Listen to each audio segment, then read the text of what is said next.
একজন সাহাবী বলছেন, ওসমান কি ব্যাপারটা রে ভাই? নবীজি জাহান্নামের বয়ান করেন, জাহান্নামের কথা শুনে তোমার চোখ দেওয়া তো পানি ঝরে না, যত কান্দো তুমি কবরকে দেখা কান্দো। কেন তুমি কবরকে দেখা কান্দো ওসমান, তুমি একটু কি বলবে না? এবার ওসমান রাদিয়াল্লাহু তাআলা আনহু কি বলছেন দেখেন, বলছেন ভাই রে, নবী আমার বলেছেন মানুষের মৃত্যুর পর, মানুষের মরে যাওয়ার পর সর্বপ্রথম আখিরাতের মধ্যে সর্বপ্রথম জায়গা হবে তার কবর। কবরে যারা পাস করে যাবে কিয়ামতের সব জায়গাতে পাস করে যাবে, আর কিয়ামতে যারা পাস করতে পারবে না, কিয়ামতে যারা ফেল করে যাবে, তারা আখিরাতে কোনো জায়গাতে পার করতে পারবে না। তাই নবী দোয়া শিখিয়ে দিয়েছেন, কি দোয়া? আল্লাহুম্মা ইন্নী আউযু বিকা মিন আযাবিল কবর। পড়েন আমার সাথে, আল্লাহুম্মা, পড়েন, আল্লাহুম্মা ইন্নী আউযু বিকা মিন আযাবিল কবরি, আল্লাহুম্মা ইন্নী আউযু বিকা মিন আযাবিল কবরি, আল্লাহুম্মা ইন্নী আউযু বিকা মিন আযাবিল কবর। এর মানে কি? আল্লাহ, আমি যখন মরে যাব কবরের আযাব থেকে আল্লাহ তোমাকে বাঁচিয়ে লিও। কখন পড়বেন? যে কোনো টাইমে পড়েন, পড়িতে মানা নাই, কিন্তু স্পেশাল মাগরিবের নামাজ পড়ে 3 বার, আর ফজরের নামাজ পড়ে 3 বার। মাগরিবের নামাজ পড়া হয়ে গেল, সুন্নাত পড়া হয়ে গেল, দোয়া দুরূদ যা করলেন, তাসবিহ তাহলিল করা হয়ে গেল, পড়ে নিলেন 3 বার। আল্লাহুম্মা ইন্নী আউযু বিকা মিন আযাবিল কবরি, আল্লাহুম্মা ইন্নী আউযু বিকা মিন আযাবিল কবরি, আল্লাহুম্মা ইন্নী আউযু বিকা মিন আযাবিল কবর। আর জাহান্নাম থেকে বাঁচার দোয়া কি? পরে বলবো ইনশাআল্লাহ, ওটা পরে বলবো। এই মতো 3 বার ফজরের নামাজের পর যদি পড়লেন, কবর আল্লাহকে বলবেন। কে বলবেন? কবর, কবরের মুখ ফুটে যাবে। কবর আল্লাহকে বলবেন, কি বলবেন? হে আল্লাহ, ঢোল বাজা গ্রামের খালেদা আমার কাছ থেকে পানা চেয়েছে, এই আল্লাহ আমার আযাব থেকে বাঁচতে চেয়েছে। আল্লাহ জি ঢোল বাজা গ্রামের হাজী সাহেব দোয়াটা পড়েছেন, আল্লাহ বলেছেন, আল্লাহ আমার মরার পর কবর আযাব থেকে বাঁচিয়ে নিও। এরকম ভাবে কবর যারা পড়বে তাদের জন্য সুপারিশ করবে। আল্লাহ জি যখন লোকটা মারা যাবে, আমার ভিতরে যখন লোকটা আসবে, আল্লাহ দয়া করে তুমি আমার আযাব থেকে তুমি বাঁচিয়ে নিও। নারে তাকবীর। তাহলে বলার উদ্দেশ্য আমার এই, মরার পর থেকে আপনার কবরে আযাব শুরু হয়ে যায়। নেককার থাকে তো ভালোই ভালো, গুনাহগার পাপী হলে আযাব শুরু হয়ে যায়। এবার জান্নাতের সব কথা বলা যাবে না ভাই। জান্নাত যাবে কে, জাহান্নামে যাবে কে? আল্লাহ রাসূল সাল্লাল্লাহু আলাইহি ওয়াসাল্লাম একটা হাদিসে বলেছেন, সহিহ হাদিস, কিয়ামতের দিন আল্লাহ আদম আলাইহিস সালামকে বলবেন, হে আদম, যারা জান্নাতে যাবে ওরাকে আলাদা করে দাও, যারা জাহান্নামে যাবে ওরাকে আলাদা করে দাও। দুনিয়াতে যতই ছেলেপিলা খারাপ হোক, কোন বাপ চায় না যে আমার বেটা কি হোক, খাসারাতে চলে যায়, আমার বেটা বদনাম হয়ে যায়, আমার বেটা ঘাটাতে চলে যায়, কোন বাপ চাইবে না। আদম আলাইহিস সালাম দাঁড় হয়ে আছেন, আল্লাহ বলবেন, আবার আদম, আমি তোমাকে বললাম যারা জান্নাতে যাবে তারাকে আলাদা করে দাও, যারা জাহান্নামে যাবে আলাদা করে দাও। এবার আল্লাহ তাআলার কথা শুনে তখন আদম আলাইহিস সালাম কি বলবেন জানেন? আল্লাহ, কতটিতে কতটি আলাদা করব, মানে কতটি জান্নাতের জন্য আর কতটি জাহান্নামের জন্য আলাদা করব? আল্লাহ তাআলা কি বলবেন জানেন? রে আদম, হাজারের হিসাব তুমি লাগিয়ে দাও। কিসের হিসাব? হাজার হিসাব তুমি লাগিয়ে যাও। 1000 তুমি মানুষ বাছাই করো, 1000 মানুষের মধ্যে রে আদম 999টা তুমি জাহান্নামের জন্য তুমি আলাদা করে দাও, আর 1000-এর মধ্যে মাত্র একটা মানুষ তুমি জান্নাতের জন্য আলাদা করে দাও। হে আদম, 1000-এর তুমি গিনতি করে যাও, 1000-এর তুমি গিনতি করে যাও। 1000 মানুষ তুমি এক জামাত করো, 1000-এর মধ্যে 999টা মানুষ জাহান্নামের জন্য তুমি আলাদা করে দাও, আর একটা মানুষ মাত্র জান্নাতের জন্য তুমি আলাদা করে দাও। তাহলে কত লোক জাহান্নামে যাবে বুঝেছেন? এত মানুষ জাহান্নামে যাওয়া পরও আল্লাহ তাআলা তখন জাহান্নামকে বলবে, হে জাহান্নাম, তোর পেট ভরেছে? তখন জাহান্নাম বলবে, আল্লাহ আরো আছে নাকি? আল্লাহ বলবেন জাহান্নামকে, তোর পেট ভরেছে? জাহান্নাম বলবে, আল্লাহ আরো আছে। এই কথাটা শোনা পর আল্লাহ তাআলা নিজের পা দেবে জাহান্নামে। সুবহানাল্লাহ। নিজের পা দিলে তোর পেট না ভরে থাকে, যেমনই দিবে জাহান্নাম একবারে লাড়ু সাড়ু হয়ে যাবে আর বলবে আল্লাহ বাস বাস বাস বাস, আল্লাহ আমার পেট ভরে গেছে, আর দরকার নাই আল্লাহ। তাহলে বুঝে দেখেন জাহান্নামটা কি জিনিস, সুবহানাল্লাহ, কি জিনিস। আল্লাহ তাবারাক ওয়া তাআলা সেই জাহান্নামের ব্যাপারে বলছেন মানুষকে, দুনিয়ার মানুষকে বলছেন কি, ইয়া আইয়ুহাল্লাযীনা আমানু কু আনফুসাকুম ওয়া আহলিকুম নারা। আল্লাহ রাব্বুল আলামিন বলেন, ও ঈমানদার দলেরা, হয় নেককারেরা, তোমরা শুনে নাও, হে ঈমানদার বান্দা বান্দিরা তোমরা শুনে নাও, কু আনফুসাকুম, তুমি নিজে বাঁচো, তুমি নিজে বাঁচো, ওয়া আহলিকুম, তোমার আহলকে বাঁচিয়ে নাও, তোমার মাকে বাঁচাও, তোমার আব্বাকে বাঁচাও, তোমার ভাইকে বাঁচাও, তোমার বিবিকে বাঁচাও, তোমার বেটা বেটিকে বাঁচাও, কি থেকে, নারা, জাহান্নামের আগুন থেকে বাঁচিয়ে নাও। এই ঈমানদার বান্দা বান্দি, তুমি এবং তোমার পরিবারকে আহলকে জাহান্নামের আগুন থেকে বাঁচাও। কে বলছেন? আল্লাহ বলছেন। ওরে সুবহানাল্লাহ। তাহলে বলেন আল্লাহ যে জিনিসটা থেকে বাঁচতে বলছেন, তাহলে ওই জিনিসটা কত খাতারনাক হতে পারে, বুঝে দেখেছেন? কত খাতারনাক হতে পারে।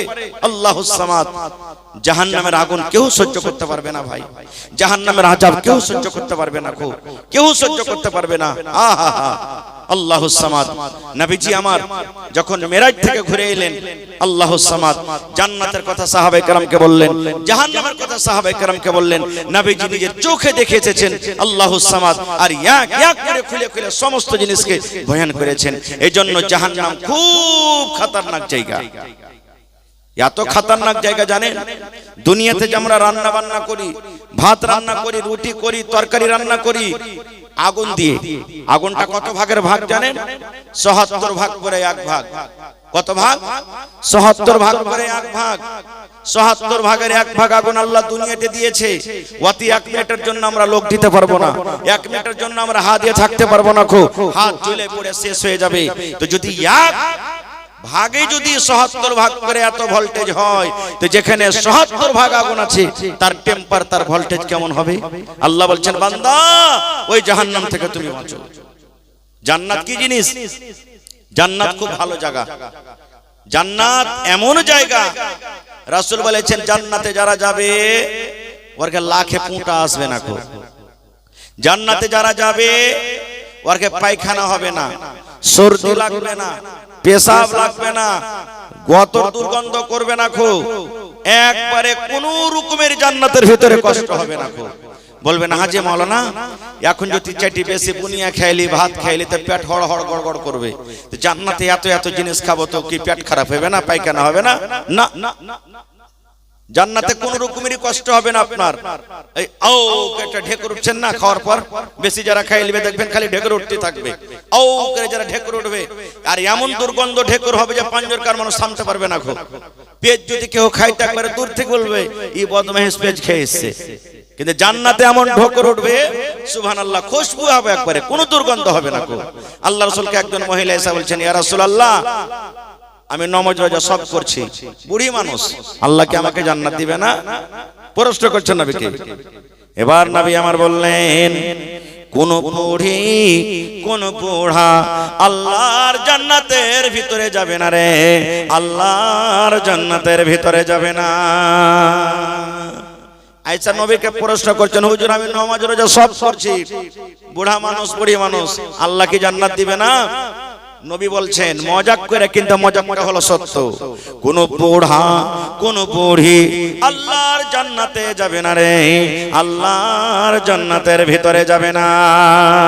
লাগলো মহিলাটা কানতে, আল্লাহ রে আমার নামাজ করা মনে হয় বেকার হয়ে গেল, রোজা রাখা বেকার হয়ে গেল, তেলাওয়াত করা মনে হয় বেকার হয়ে গেল, দান সাদকা খায়রাত করা মনে হয় বেকার হয়ে গেল, মন কানা তার আফসোস করে বসে আছে। এবার নবী বললেন, হে আল্লাহর বান্দিরে মন খারাপ করিও না, খারাপ করিও না।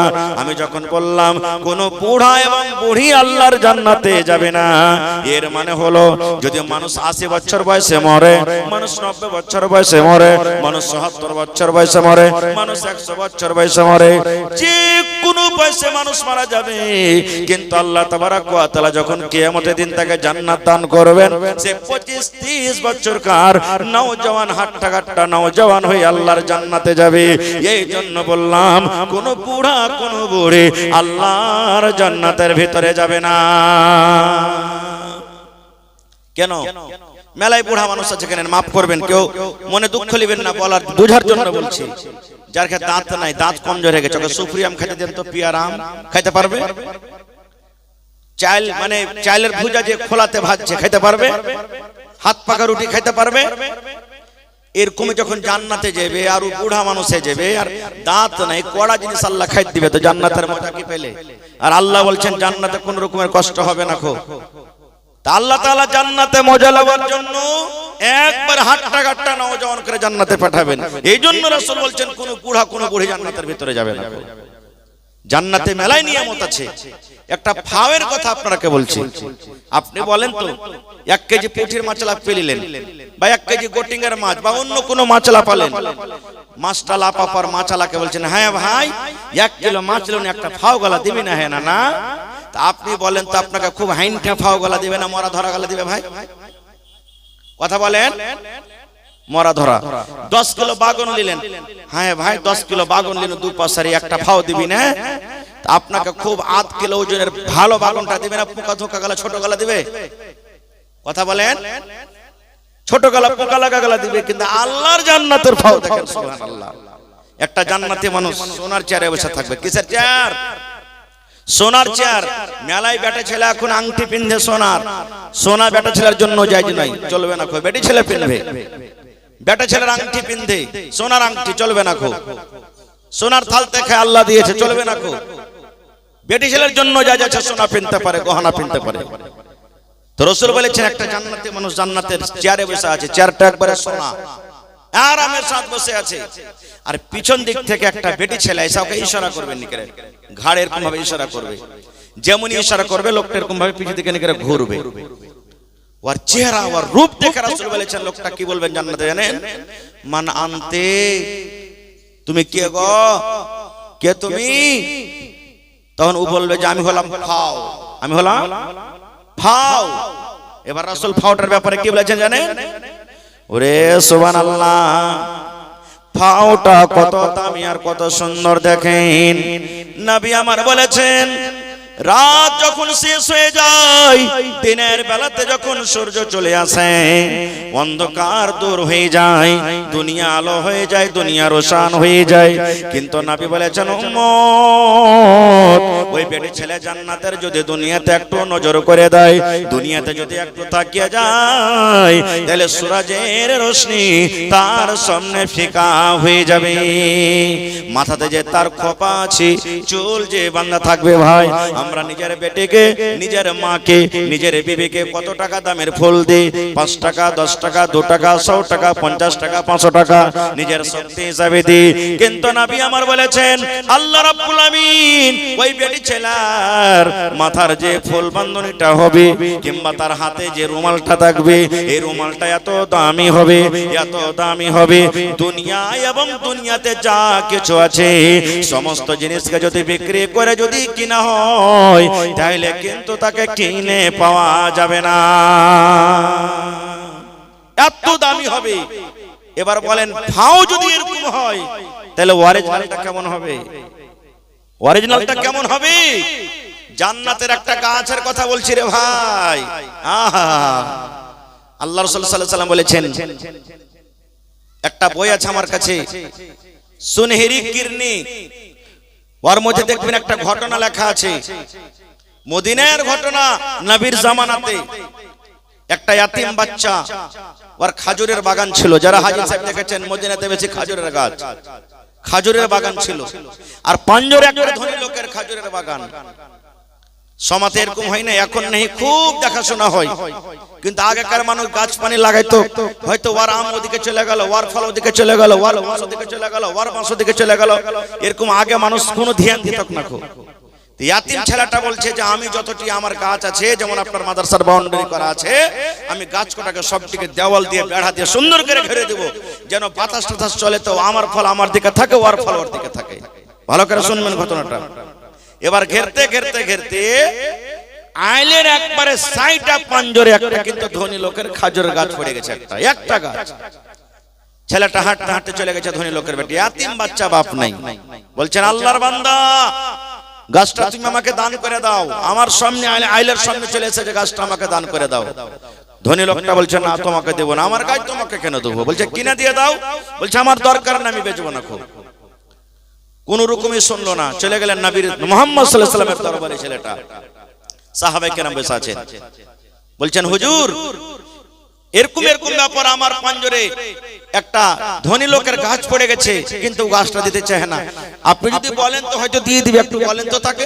বলে ঠিক আছে টাকো।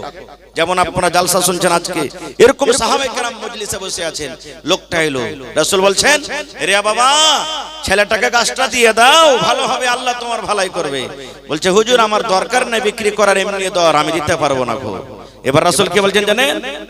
রে আল্লাহর বান্দা, দিয়ে দাও গাছটাকে, তুমি দিয়ে দাও, দিয়ে দাও গাছটাকে, তুমি দিয়ে দাও। আজ যদি ছেলেটাকে খাজরের গাছ তুমি দিয়ে দাও, আল্লাহ রাব্বুল আলামিন তার বদলাতে জান্নাতের ভিতরে তোমাকে একটা গাছ দান করবেন। দিয়ে দাও, দিয়ে দাও গাছটা, তুমি দিয়ে দাও। যদি গাছটা তুমি দিতে পারো, আল্লাহ রাব্বুল আলামিন তোমাকে জান্নাতের ভিতরে একখানা গাছ দান করবেন। বলছে হুজুর আমি গাছটা দিতে পারবো না। যেমনই কথাটা শোনা, মজলিসের মধ্যে একজন সাহাবী আবু দাহদা রাদিয়াল্লাহু তাআলা আনহু বসেছিলেন, রুয়া খাড়া হয়ে গেল তার। কেমন লোকটা রে ভাই! রাসূল বলছেন গাছটাকে দিয়ে দাও, আল্লাহ জান্নাতে তোমাকে একটা গাছ দান করবে। এত বড় অফার পাওয়ার পরও দিতে চায় না। আবু দাহদা তখন নবীকে প্রশ্ন করছেন, হুজুর এই গাছটাকে কিনে যতই টাকা লাগবে, যেই ভাবি হবে, যদি কিনে ইয়াতিম বাচ্চাটাকে কেউ যদি দিতে পারে এই লোকটার কাছ থেকে, তাহলে কি ওয়াকে জান্নাতের ভিতরে আল্লাহ গাছটা দিবেন? বলছে হ্যাঁ দিয়ে দিবে। এবার আবু দাহদা সাহাবী বাড়ি দৌড়াতে লাগলেন। দৌড়াতে দৌড়াতে দৌড়াতে বাড়ির ভিতরে বিবিকে বলছেন, বিবিরা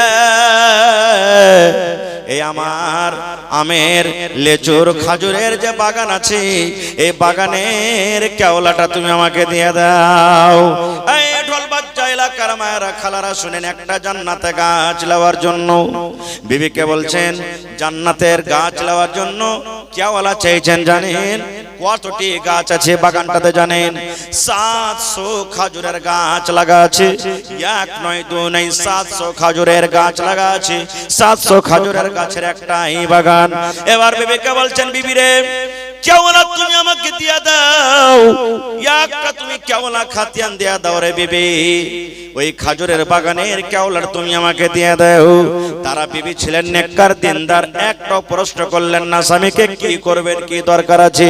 স্বামী চাইছেন কেওলা, তাড়াতাড়ি করে ঘর থেকে বের করে কেওলা দিয়ে দিলেন। এবার আবু দাহদা রাদিয়াল্লাহু তাআলা আনহু কেওলা খানটাকে নিয়ে দৌড়াতে দৌড়াতে দৌড়াতে আল্লাহর নবীর সামনে বলছেন, আরে আল্লাহর বান্দা, তুমি একটা গাছ এই বাচ্চাটাকে তুমি দিয়ে দাও, একটা খাজুরের গাছ তুমি দিয়ে দাও। আর দেখো আমার হাতে 700 খাজুরের বাগানের কেওলা নিয়ে এনেছি রে। 700 খাজুরের বাগানের কেওলা আমার হাতে দেখো, তুমি একটা গাছ এই বাচ্চাকে দিয়ে দাও, এই বাগানের কেওলা তোমাকে আমি হাসতে হাসতে দিয়ে দিব। দাও তুমি গাছটা, আর একটা গাছের বদলাতে 700 খাজুরের গাছের কেওলা তুমি নিয়ে নাও। লোকটা বলছে মজা করছো নাকি তুমি আমার সাথে? তোমার ঠিক খ্যাপা দুনিয়াতে কেউ আছে?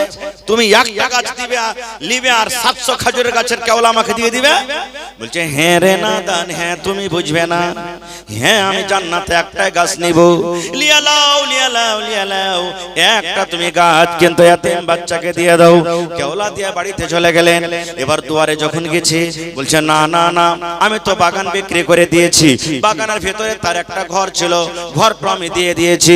বাগানের ভিতরে সুন্দর একটা উন্দারা ছিল পানি পাওয়ার জন্য, পানি পান করার জন্য, আমি ওটাও দিয়ে দিয়েছি। এবারে দাঁড় হয়ে দুয়ারে বলছে, বিবি রে, ও বিবি আমি বাড়ির ভিতরে যাব না বিবি, তুমি ছেলে মেয়ে এবং দরকার যেগুলো সামান আছে তুমি বাড়ি থেকে নিয়ে বের হয়ে যাও। তার বিবি বলছেন স্বামী এই কথা কেন বলছো? বলছে বেবিরা আজ থেকে আমার বাড়ি নয়, আজ থেকে আমার এ কুয়া নয়, আজ থেকে আমার এ বাগান নয়। বলছে কেমন কথা?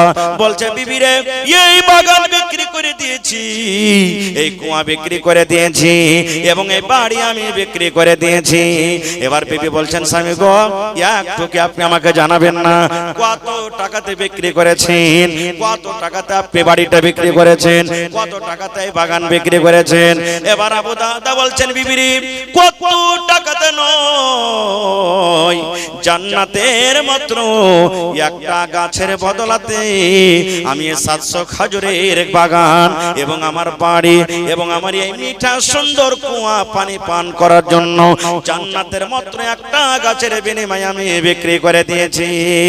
ভালোবাসা বিবি বলছেন স্বামী গো আর একটু কি বলবেন না? নবী কি বলেননি গাছটা জান্নাতে কত বড় হবে, জান্নাতে কত বড় হবে? নবী আমার বলেছেন, সেই সাহাবী বলছেন বিবি রে আল্লাহ রাব্বুল আমিন জান্নাতে যেটা গাছ দিবেন রে বিবি, যেটা গাছ দিবেন জান্নাতে কত বড় গাছ হবে শুনে নাও। নবী বলেছেন একটা খুব সুন্দর ঘোড়া, যে তেজ একবারে মজবুত ঘোড়া, খুব দৌড়াইতে পারে, জোর জোর করে দৌড়াইতে পারে। আর খুব একটা সুন্দর নওজোয়ান ঘোড়ার উপরে যদি বসে যায় আর ঘোড়াটা যদি দিন রাত চলে, দিন রাত চলে, 1 মিনিটের জন্য কোনো জায়গাতে না দাঁড়ায়, চলতে আছে কতদিন? মিয়াত আমিন 100 বছর পর্যন্ত যদি গাছের তলাতে তলাতে দৌড়িয়ে চলে যায়। নবী বলেছেন 100 বছর শেষ হয়ে যাবে কিন্তু গাছের তলা পার করতে পারবে না। নারে তাকবীর! হয়নি, হবে না, হতে পারে না আমার নবীর সাথে কারো তুলনা, হয়নি, হবে না, হতে পারে না আমার নবীর সাথে কারো তুলনা। হায়রে তুলনা তো দূরের কথা, ছায়াও মিলে না, হয়নি, হবে না, হতে পারে না আমার নবীর সাথে কারো তুলনা, হয়নি, হবে না, হতে পারে না আমার নবীর সাথে কারো তুলনা। সকল নবী রাসূল ছিলেন খোদার দিবানা, দো নয়নে দেখব খোদা ছিল তামান্না। আর মোর নবীকে ডেকে নিলেন, আর মোর নবীকে ডেকে নিলেন দেখবে রব্বানা, হয়নি, হবে না, হতে পারে না আমার নবীর সাথে কারো তুলনা, হয়নি, হবে না, হতে পারে না আমার নবীর সাথে কারো তুলনা। ইউসুফকে দেখে যারা আঙ্গুল কেটেছে তারা কি আমার নবীর রূপ দেখেছে? ইউসুফকে দেখে যারা আঙ্গুল কেটেছে তারা কি আমার নবীর রূপ দেখেছে? আরে দেখতো যদি কেটে দিত, আরে দেখতো যদি কেটে দিত কলিজা খানা, হয়নি, হবে না, হতে পারে না আমার নবীর সাথে কারো তুলনা, হয়নি, হবে না, হতে পারে না আমার নবীর সাথে কারো তুলনা। যার শানে আল্লাহ তাআলা করলেন ঘোষণা, খোলকে আজিম আমার শাহে মদিনা, যার শানে আল্লাহ তাআলা করলেন ঘোষণা, খোলকে আজিম আমার শাহে মদিনা। মুসলমানে নবী ছাড়া কিছুই মানে না, মুমিনে কোরআন ছাড়া কিছুই বুঝে না, হয়নি, হবে না, হতে পারে না আমার নবীর সাথে কারো তুলনা, হয়নি, হবে না, হতে পারে না আমার নবীর সাথে কারো তুলনা। নারে তাকবীর! আজকে জালসা কিসের? জোরে বলেন। মসজিদের জালসা। মসজিদ কার ঘর? আরো জোরে বলেন কার ঘর? আল্লাহর ঘর। তাহলে বড় মসজিদ বানাতে বেশি নাকি না ছোট মসজিদ? জুমা মসজিদ বানাতে বেশি নাকি আছে না ওয়াক্তে মসজিদে? জি, রাসূল বলেছেন মান বানা লিল্লাহি মসজিদান, যে আল্লাহর ঘর বানাবে, বেটা ছেলে হোক কিংবা বেটি ছেলে হোক, মেয়ে লোক হোক কিংবা মদ লোক হোক, যে আল্লাহর ঘর বানাবে, বানাল্লাহু লাহু বাইতান ফিল জান্নাহ, আল্লাহ রাব্বুল আমিন তার জন্য জান্নাতের ভিতরে ঘর বানিয়ে দিবেন। বলবেন হাজি মাওলানা কেমন কথা বলছেন এটা, দুনিয়াতে দান করব তো জান্নাতে ঘর কেমন করে বনবে? সওয়াল জাগে না জাগে না? কথা বলেন জাগে না জাগে না ভাই?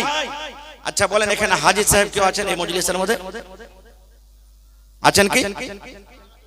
আছে মাশাআল্লাহ, হাজি সাহেব বসে আছেন। জিজ্ঞাসা করেন তাকে, যারা সামনে বছর যাবে ওরাকে জিজ্ঞাসা করবেন, যখন হজ করতে যাবে তার 2-4 মাস আগে থেকে টাকা লাগাইতে হবে, টাকা লাগাইতে হবে। অযোগ্য যাকে ওটা না বুঝতে পারবেন। এখানে মেলায় মানুষ দিল্লি, পাটনা, কলকাতা, কেরাল গেছেন, আল্লাহর রহমতে গেছেন না জাননি? 10 দিন 5 দিন আগে আপনাকে টিকিট কাটতে হয় রেলওয়েতে, কাটতে হয় না? হয় না? এবার আপনি যখনই টিকিট কাটলেন, টিকিট কাটার সাথে সাথে ট্রেনটা কোন জায়গা থেকে খুলবে, কত টাইমে খুলবে, ট্রেন নম্বর কি, বগি নম্বর কি, সিট নম্বর কি, বুক হয়েছে না হয় না? কথা বলেন হয়েছে না হয় না? আপনি তো মোবাইলে ভিতরে টাকা পাঠালেন, তা আপনার জন্য ফের রাজধানী কেমন করে হয়ে গেল, বন্দে ভারত কেমন করে, মহিলা প্যান্ডেল থেকে দোয়া করতেছি বন্দে ভারত কেমন করে রেডি হয়ে গেল।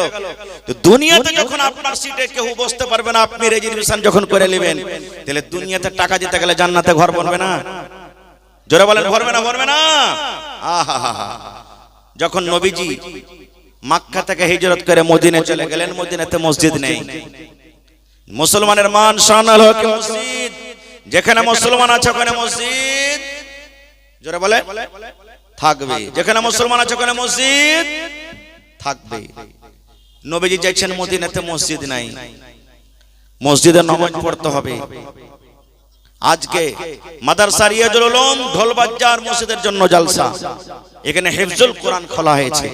কোরআন সম্পর্কে বয়ান তো বলা গেল না, ইনশাআল্লাহ কোনদিন সে মসজিদের জলসা। মসজিদ জুমার হোক, বড় হোক, ছোট হোক, বড় হোক, সব নেকি বরাবর। মসজিদ আল্লাহর ঘর, আর দুনিয়ার মধ্যে সবথেকে প্যারা জায়গা হলো আল্লাহর নিকটে কি মসজিদ। এবার মসজিদ বানাইতে হবে। কোন জায়গায় মসজিদ বনবে? যেখানে এখন বর্তমান মসজিদ আছে, মসজিদে নববী, এই জায়গাটা পছন্দ হলো। জায়গাটা কার? সাহাবায়ে কেরামকে নিয়ে বসে গেলেন, কার রে বাবা জায়গাটা? বলছে হুজুর দুটো ইয়াতিম বাচ্চার জায়গা, সাহাল এবং সোহেল তাদের নাম। বলছে ওরাকে একটু ডাকো তো। বাচ্চা দুটাকে ডাকা হলো, ও সাহাল সোহেল, নবী তোমাদেরকে ডাক দিয়েছে, চলো। নবীর ডাক, বাচ্চা দুটা দৌড়াতে চলে গেছেন। কি বলছেন হুজুর, কি বলছেন ইয়া রাসূলুল্লাহ, কি বলছেন? নবীজি বলছেন, বাবা রে এই জমিনটা হলো কার রে বাবা? ইয়াতিম বাচ্চা দুটা বলছেন, ইয়া রাসূলুল্লাহ আমরা দু ভাইয়ের জমিন। নবী বলছেন এই জমিনটাকে বিক্রি করবে না, তোমরা জমিনটাকে বিক্রি করবে না। ইয়াতিম বাচ্চা দুটা বলছেন, ইয়া রাসূলুল্লাহ কেন বিক্রি করব? নবীজি বললেন, বাবারে এই জায়গাতে আল্লাহর ঘর বনবে, আল্লাহর ইবাদতখানা বনবে, মসজিদ বনবে। এই মসজিদের জন্য তোমরা এই ঘরটাকে তোমরা বিক্রি করে দাও। এই জায়গাটাকে বিক্রি করবে না, আল্লাহর ঘর বনবে। ইয়াতিম বাচ্চার ঈমান দেখেন, সুবহানাল্লাহ। কি বলছেন? ইয়া রাসূলুল্লাহ জমিন বিক্রি করব না নবী গো, এখানে যদি আল্লাহর ঘর বানাবেন, এখানে যদি মসজিদ হয়, আমাদের বাপ নাই নবী গো, আমরা ইয়াতিম বাচ্চা, আমাদের বাবা নাই, আমাদের আব্বা জান আমাদের জন্য জমিনটাকে ছেড়ে গেছেন। এখানে যদি আল্লাহর ঘর বানাবেন, মসজিদকে আমরা নিজের আব্বার জন্য আল্লাহর রাহে দান করে দিলাম, ওয়াকফ করে দিলাম। এই আমাদের জায়গাতে আল্লাহর ঘর আপনি বানিয়ে দেন, টাকা লাগবে না, ফ্রিতে দিয়ে দিলাম। নবীজি বললেন, না না না, তোমাদের দান লওয়া হবে না। ইয়াতিম বাচ্চা দুটা বলছেন, ইয়া রাসূলুল্লাহ কেন নেবেন না? আমরা কি ইয়াতিম, আমাদের বাবা নাই বলে আপনি নেবেন না? নবী আমার বললেন, বাবারে তোমরা ইয়াতিম বলে তোমাদের দান টাকা নিব না বা আমি হাকারত করি না, এরকম কোনো কথা নয়। তোমরা হলে ইয়াতিম, তোমাদের এই জমিন ছাড়া আর কিছু নাই। বাবারে ইয়াতিম বাচ্চা তোমরা আছো, যখন তোমরা দুনিয়া থেকে চলে যাবে, হয়তো আমি নবী, আমার পরে মানুষরা ইলজাম লাগাবে, আমার পরে দাগ লাগাবে, দেখো তোমাদের নবী কেমন রে, দুটা ইয়াতিম বাচ্চার কাছ থেকে জমিন কেড়ে ওখানে আল্লাহর ঘর বানিয়ে দিয়েছে, এই জন্য আমি তোমাদের জমিন দান নেব না। নবীজি আবু বকরকে বলছেন, আবু বকর মদিনার গলিতে গলিতে জমিনের রেট পাতা করো, জমিনের রেট পাতা করো, এবং যত টাকা লাগবে ইয়াতিম বাচ্চা দুটাকে তোমরা দিয়ে দাও। নারে তাকবীর, আল্লাহুস সামাদ।